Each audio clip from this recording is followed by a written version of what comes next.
Kami naman po ay nagpo-provide sa inyo kung anong ang kalagayan ng kalusugan ng Pangulo.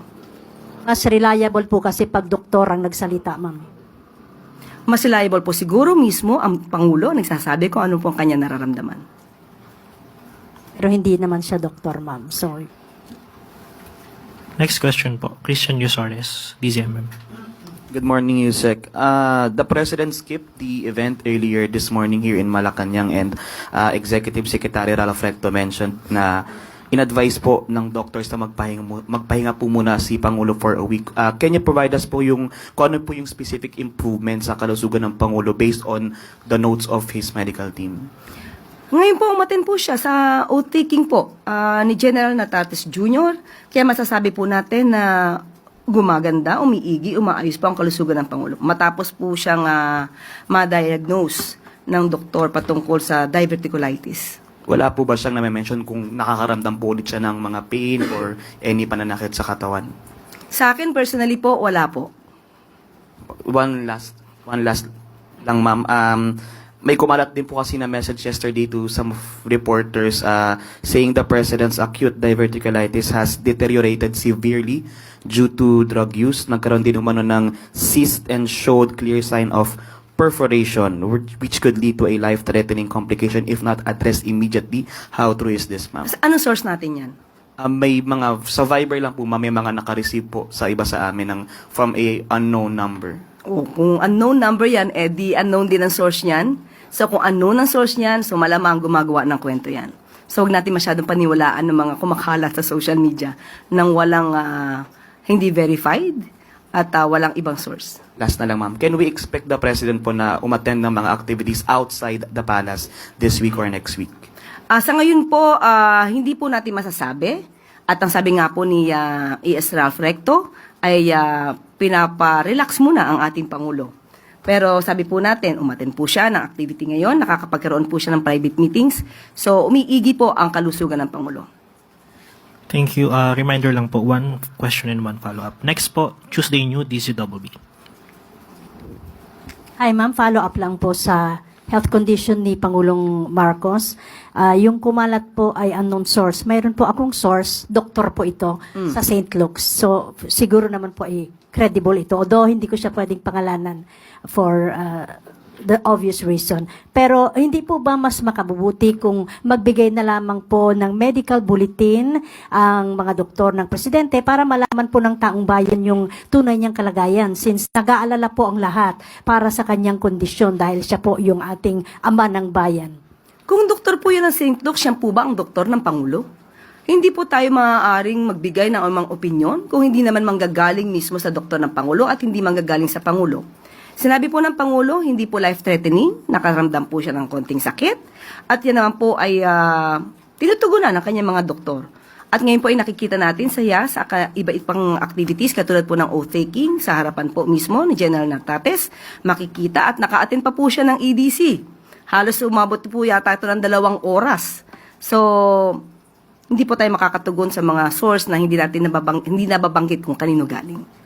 Yung medical bulletin from the doctors themselves po, hindi pa pwede mas makabubuti kung sila na mismo ang magbigay ng medical bulletin? Sa ating pagkakaalam po, pagka naglabas ng medical bulletin, dapat si serious illness.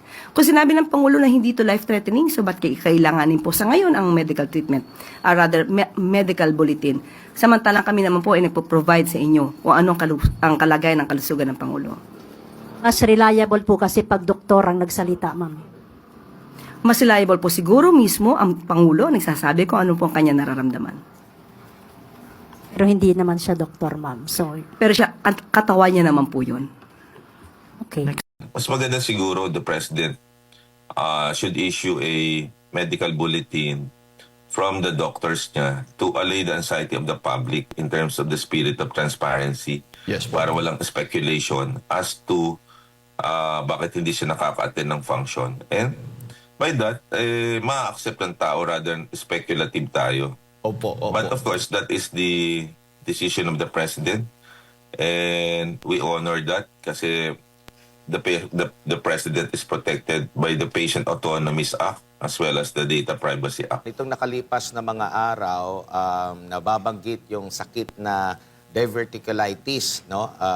Inamin po ng Pangulo na mayroon siyang iniindang ganitong klase ng sakit. Tanong ko lamang po, pag umabot na sa punto na nagkaroon ng diverticulitis, ano po ang dapat gawin ng isang pasyente or isang biktima po ng ganitong klase ng sakit? Yung tamang pagpapahinga, umaabot ba sa punto ng operasyon, kaya namang maabot ng gamot, Doc? Well, the President kasi inamin niya, but he's also entitled to the Data Privacy Act. So, inamin naman niya, and then also news na pumunta siya sa St. Luke's Hospital at sinabi meron siyang diverticulitis. So, may pinapakita mga videos si Undersecretary Claire. I think last night na napanood ko, and the President looks well, though parang pumayat lang siya. Well, ang iingatan lang po dito ay yung infection at kung meron pong CT scan na ginagawa, ang nagiging complication lang po ito kung nabubutas po yung diverticulosis or diverticula, tapos kumalat yung infection, that can cause a problem. And usually pagka may perforation, the doctors of the President will suggest kung antibiotics lang or operation, and that's for the President and the medical team to decide, no? Kasi may patient autonomy kasi ang Pangulo. So it's all up to the President to declare the complete medical bulletin. But kagabi, ang pagkakarinig ko at pagkakakita, the President seems well at the palace, dumapayat lang, and nagsasabaw-sabaw lang ang Pangulo at yun ang na-advise sa kanya. So I don't know, ganun lang ang limit ng ating nalalaman regarding the President's condition. So we wish him health at sana walang complications na mangyari sa kanya.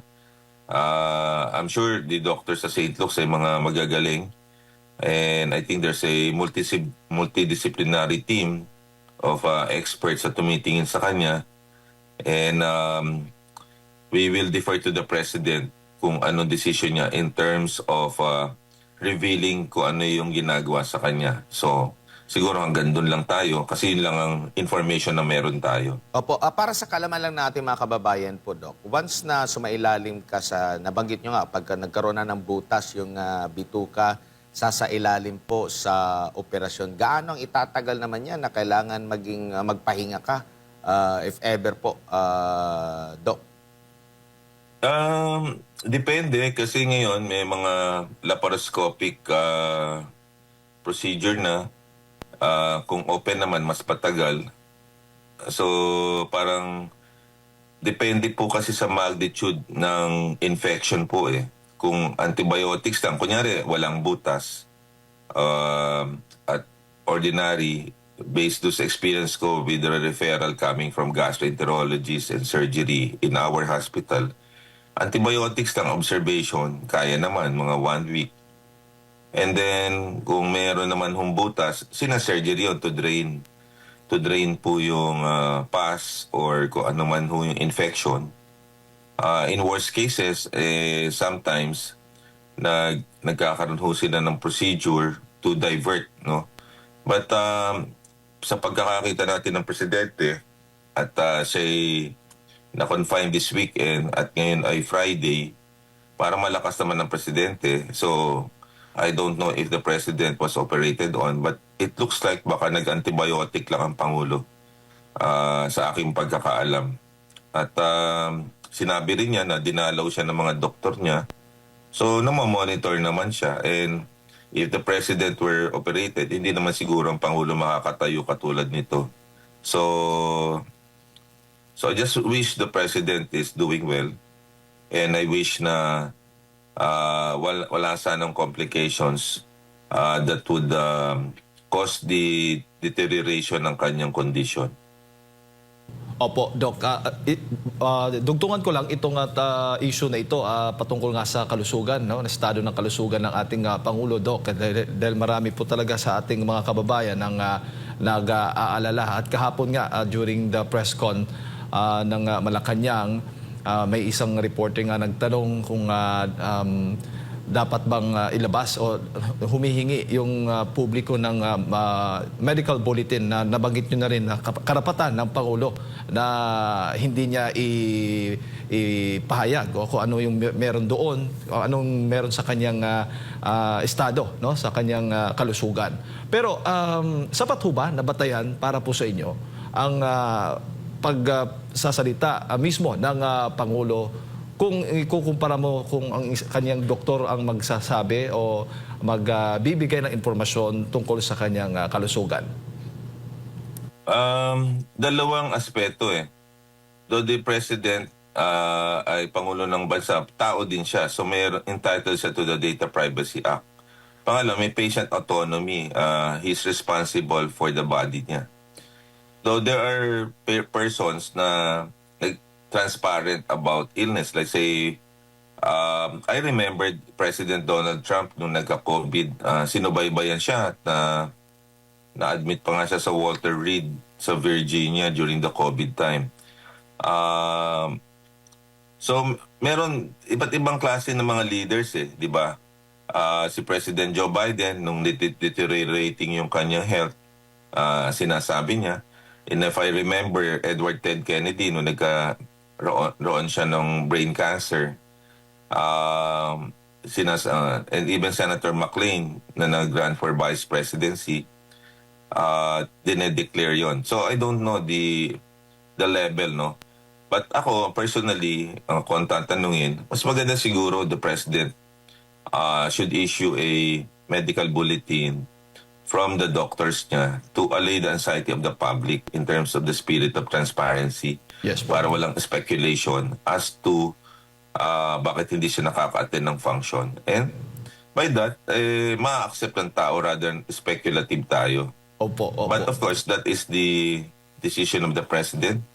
And we honor that kasi the President is protected by the Patient Autonomy Act as well as the Data Privacy Act. Opo. At tama rin po ba ang sinasabi ng palasyo kasi batay sa ating batas, 'di ba? Pag life-threatening na o medyo severe na yung kalusugan nga, estado ng kalusugan ng Pangulo, doon pa sila maglalabas ng medical bulletin. Sa ngayon kasi hindi naman ganoon ka severe dahil nakikita at naririnig pa mismo ang Pangulo personally ang nagsasabi na okay siya. I don't know whether mild or moderate. Dapat sinasabi yun ng Pangulo, hindi lang kung severe ang patient kasi in terms of anticipation. If I remember right, during the martial law days, si President Marcos Sr., meron na pala siyang kidney failure dahil sa lupus and nalaman na lang natin na siya pala nagda-dialysis for a long time.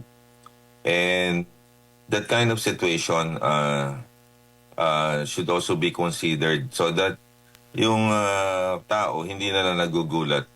Para sa ganon, yung paghahanda in terms of succession ay natutupad at hindi mga ibang mga tao ang nagmamanage. Yun ang isa doon. But that's different from now kasi ngayon kasi may Data Privacy Act eh. And I think the President should be entitled to that. Pero ako personally, it's the President who should decide on this. Whether to declare it together with his team of medical doctors. And we should respect that. Opo.